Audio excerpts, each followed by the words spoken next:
తెలుగు జాతి గొప్పతనం తెలుసుకున్న వాళ్ళకి తెలుగే ఒక మూలధనం.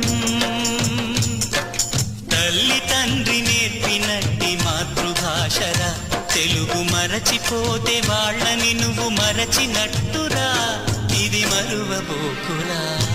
తెలుగు భాష తీయదనం తెలుగు జాతి గొప్పతనం తెలుసుకున్న వాళ్ళకి తెలుగే ఒక మూలధనం.